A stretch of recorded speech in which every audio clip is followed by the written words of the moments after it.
Hey guys, Haley here. So today I have a bit of a different video. So Peko Peko Box reached out to me and asked if I wanted to check out one of their boxes. Now, usually I'm not much of like a blind crate or box kind of person because a lot of the ones I've seen are for anime merch and figures.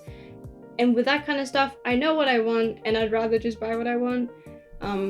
As opposed to getting a bunch of merch from shows that I don't even watch. But this one struck me as being quite different because they actually travel around Japan and collect souvenirs or snacks or traditional items from different places, and they'll often do interviews or they'll make videos about the significance and the people behind all these items.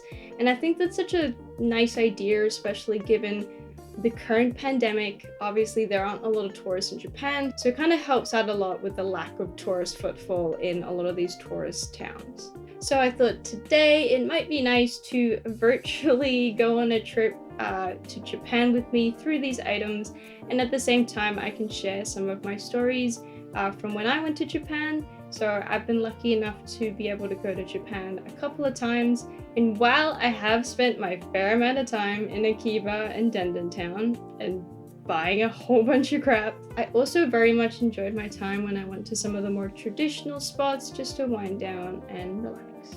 So without further ado, let's open this up. So we've got some different pamphlets at the top.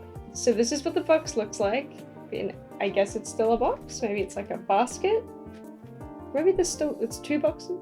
Either way, I appreciate the packaging here, it's really nice. So we have a bunch of wrapping paper. So it looks like this. So we'll start our journey in Tokyo, specifically Asakusa, where you can find the famous Sensoji Temple, along with a laneway with a bunch of traditional food stalls, street food, traditional souvenirs. So I went full touristy here. And I got dragged into renting a yukata for an hour, and they did my hair. I got all dolled up. I actually had a fantastic time. My feet were super sore, but it was really amazing. While we're in Tokyo, our first item here is this tatami coaster. So this is one from Yamaki Tatami Shop in Tokyo, where they take a lot of pride in hand making their tatamis. So they collaborated with this box to use any of their leftover tatami mats to make little coasters.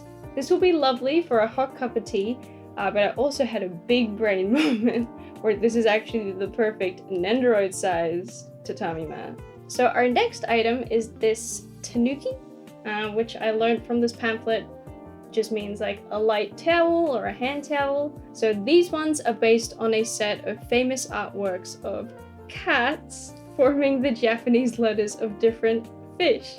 On this side we have fugu, which means pufferfish, and on the other side we have tako, which means octopus. And yes, I will be charging for these Japanese lessons. Now, I've never been brave enough to eat pufferfish, but I have eaten a lot of octopus in the form of takoyaki, especially in Osaka, where I went to the famous Dotonbori. They have a lot of different street food stalls, and a lot of them will be selling takoyaki.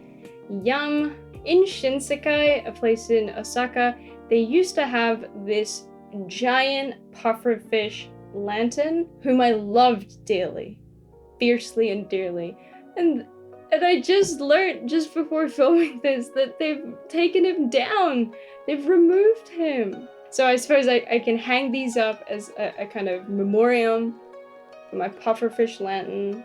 Well, I mean, it was never mine, but like, I loved him. Our next item is a daruma.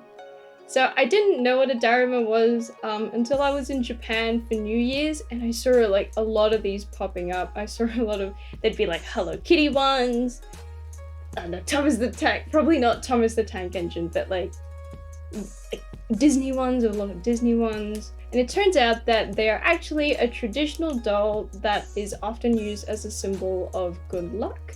So the kanji fukuiri is written on their bellies, which means good luck will come.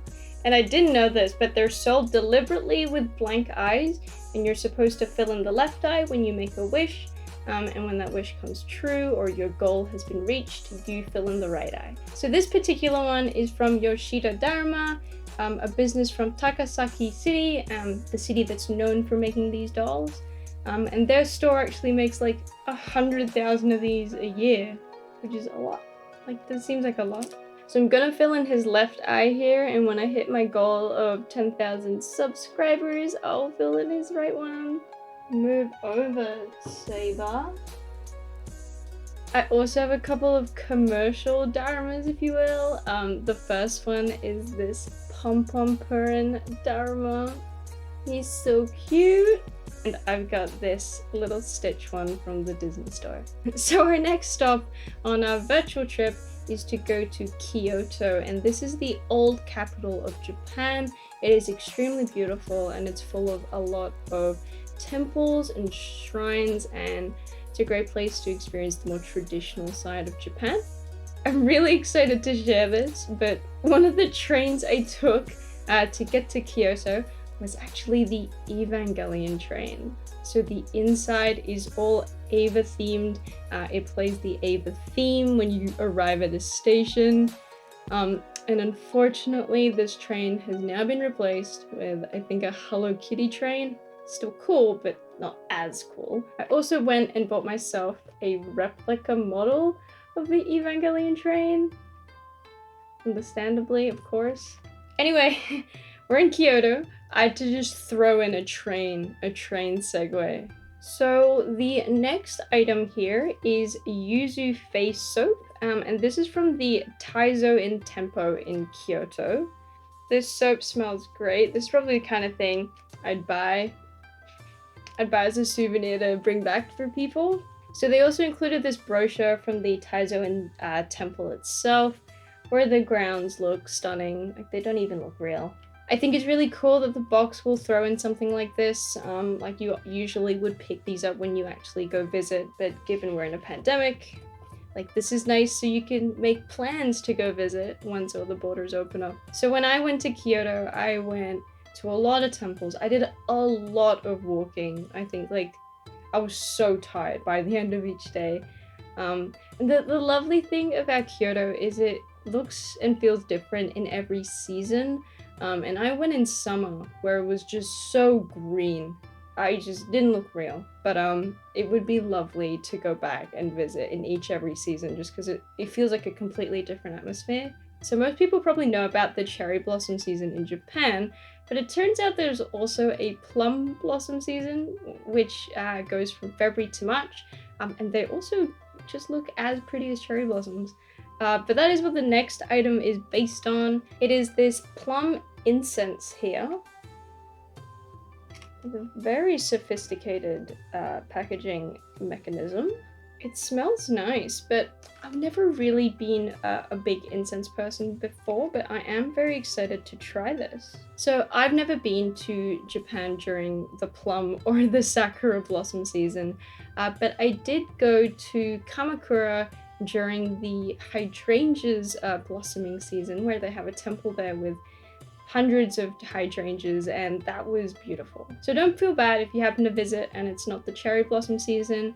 There are flowers blooming all year round. That's probably like an ancient proverb. That's a good quote.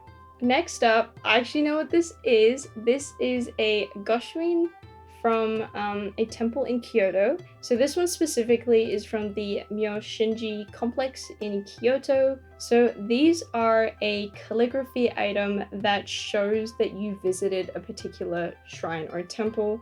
It's very popular to have a book called a Goshuinsho, where you actually put these and collect them from the various temples. My Megami cartoon Nendoroid actually has one of the books, which is really cute.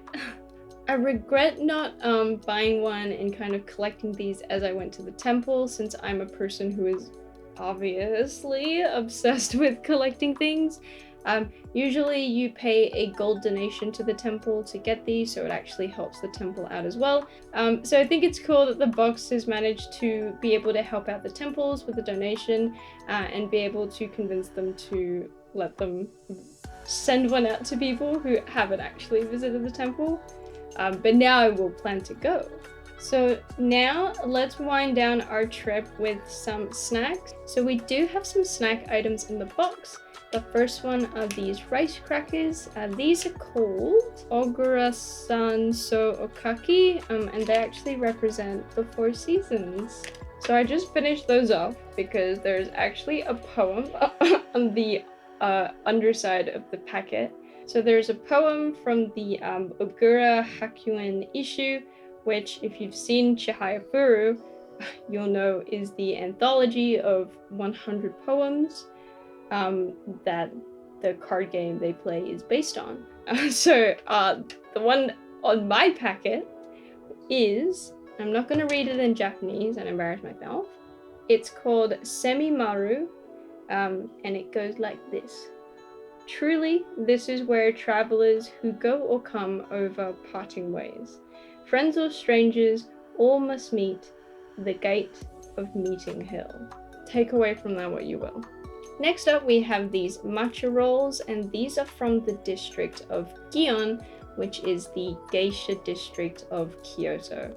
Now, I actually did go to Gion, but apparently it's quite rare to actually see any geisha. If you do want to see them, you'll often have to know someone who knows someone that can kind of get you into a geisha house or something. But I did see one pull up in a car and like duck into a building, so I saw her for like a second, but I thought that was kind of cool. But I do love matcha, so I'm keen to try these. That's yummy. Finally, we have a tea. I love tea. This is the Gen Maicha tea, which is brown rice tea actually. So this is the kind of tea that historically people who couldn't afford proper tea blends would drink, but it's actually quite popular now in Japan. So I'm really keen to try this out. So now I can go brew this and have this on my tatami mat coaster, if my Nendoroids would let me.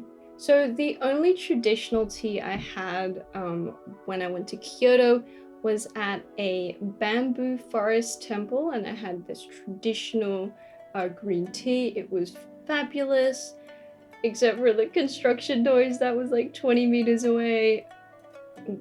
It did ruin the tranquility just a little bit, but what are you gonna do? They gotta renovate, they gotta do what they gotta do.